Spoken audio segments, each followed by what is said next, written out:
Hello and welcome, as it is that of the 26th of August, 2018. This is your crypto day morning. Like always, all trades, all bets, and of the like within your own risk and reward. For myself, risk reward management. Always job number one. And within the crypto space and through exchanges, there are several coins, trying to say that correctly, which gives me the opportunity to trade in and out of different coins that can increase a cryptocurrency portfolio number or have more bitcoins than you had before, simply that of buying and selling. It's definitely a risk reward game.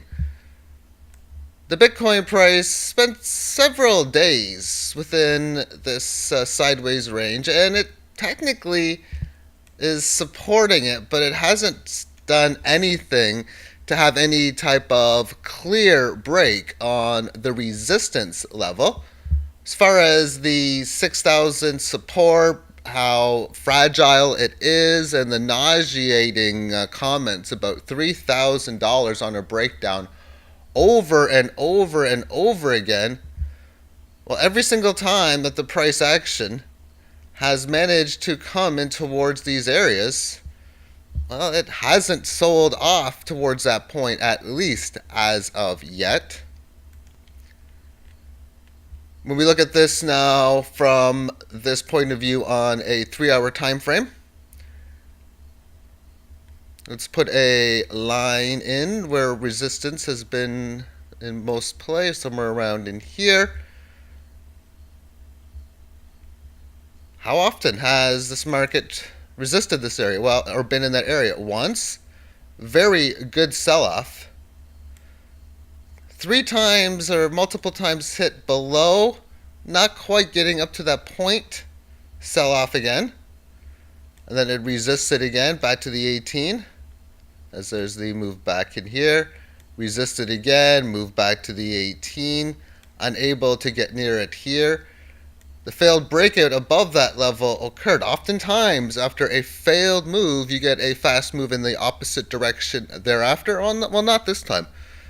As it goes below the 18, giving you a lot of scare that it was going to do such, but it held this level of support that's within the main trading range. And then it comes up to this level of resistance, but it breaks above it, coming up, establishing this level here. And finding support so far at an area that was very strong resistance. That's most certainly a bullish situation. Just trying to get this back in view again. Here we go. And when it does break above this, then there's a lot of this empty space, as I like to call it, that it can fill, that you would expect not to be a surprise. And when it has a decent size move, a decent size breakout or breakdown, it's not uncommon for it to happen really fast. So resistance break would be around 68. So it's not a surprise if it goes from 6,800 to like 7,100 in like 20 minutes or 40 minutes. That's been the normal way within this market. Within the more longer term 3-day term time frame, as within the 18 average has been making lower highs and lower lows. As far as price action is concerned, it's been making lower highs and matching lows. In this general area, lower high. Same general area, lower high. Same general area, lower high.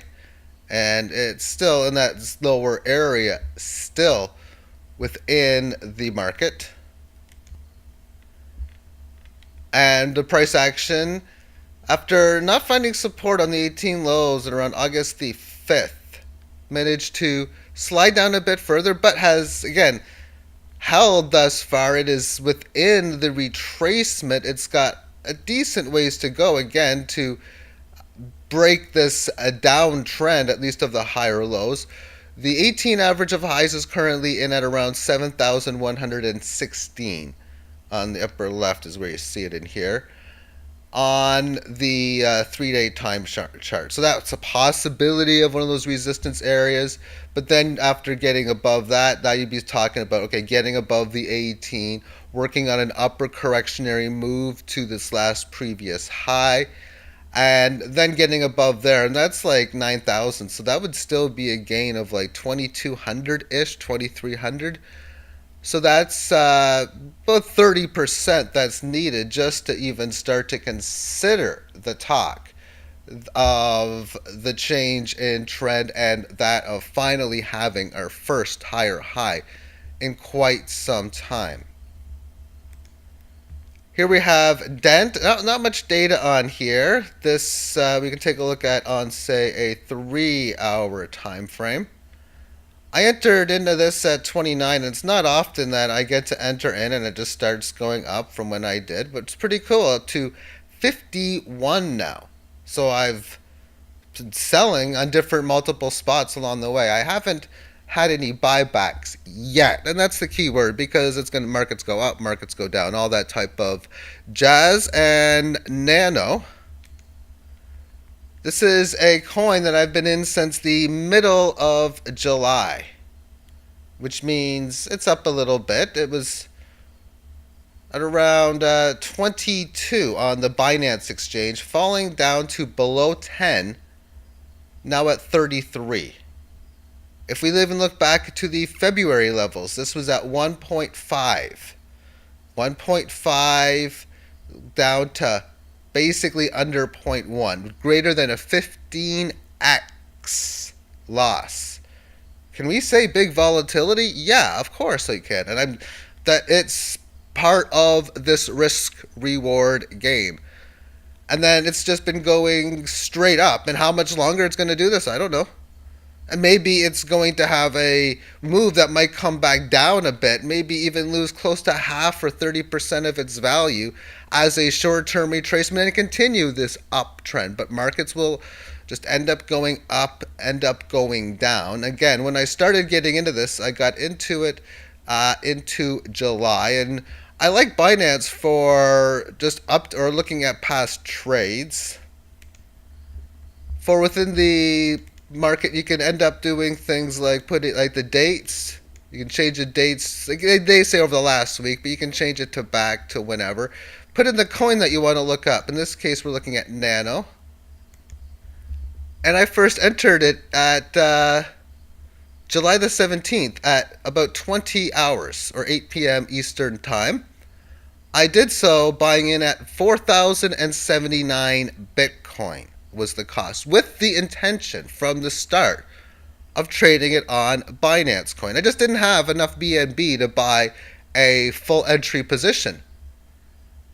But then 9 days later, on the 26th of July, I got more at a price of 0.16 against Binance. On July 31st, 5 days later, another buy position at 12 basis points against BNB. And then looking at the bottom of that next trade after, July 31st, buying in at 12.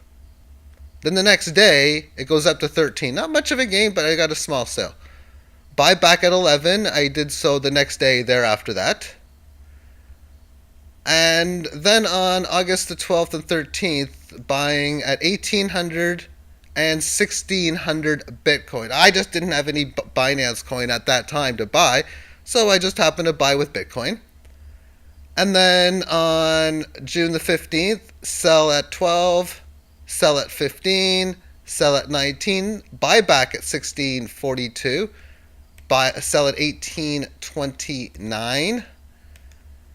And then a buyback at 16.50, 18.47 a sale, and then at 20, 22 and a half, 25, and I hate when it does that. But there's a 25. Why does it keep doing that? I'm just there. 25, 28.59, and then the most recent sale in at 33.79 this morning at 6:36 a.m. Eastern Time. I was sleeping at that time. But the buy and sell orders, they fell. And I find the order part really interesting because when you look at the amount of fees that is paid, it's almost like I look at these coins like I would at a flea market or a pawn shop or anything of that type of nature, where I'm trying to sell things and buy things. And like any gold and silver, as an example, dealer at those places, you're going to sell for the higher price and buy for the lower price. And if I could have somebody go in and sell me my gold and silver coins and then pay them such a small commission, which is really what it is, because if you're telling somebody, yeah, I want to sell $1,000 worth of these coins, and they're going to do it for you at a certain price, and then if you're talking about paying 1% on that, that would be $10. But I'm paying less than 1% for commission. 0.1%, that would be $1. And it's actually 0.075, so that'd be like paying somebody 75 cents to sell 1,000 or buy $1,000 worth of a particular item as a convenience fee. It's within the trading mechanism of cryptos, with 0.075 to the highest I see at 0.25%. That's a very low rake, as I call it. Rake is at a fee. That's a term used, like in poker, for what the house takes. And to me, the exchanges is the house. For it to be very low like that, and in commission or in percentage basis, not like a lot of the traditional markets that have like $10 or $5 per trade. This allows you to make $20, $40 trades, and there's not really be too concerned about the commission part within it. Now, of course, for big game players, if you're making $80,000 and $100,000 trades, then that becomes another interesting situation. But myself, I'm not there yet. Most of my trades are, at least if it's just small trades here and there, or the ones shown amongst there, maybe one or two Binance coins per one, which makes it a $10 to $20 trade. But with several different coins and many different trades, I can do very well, even playing at those kinds of lower stakes. Thank you for tuning in, and have yourself a great day. Bye bye.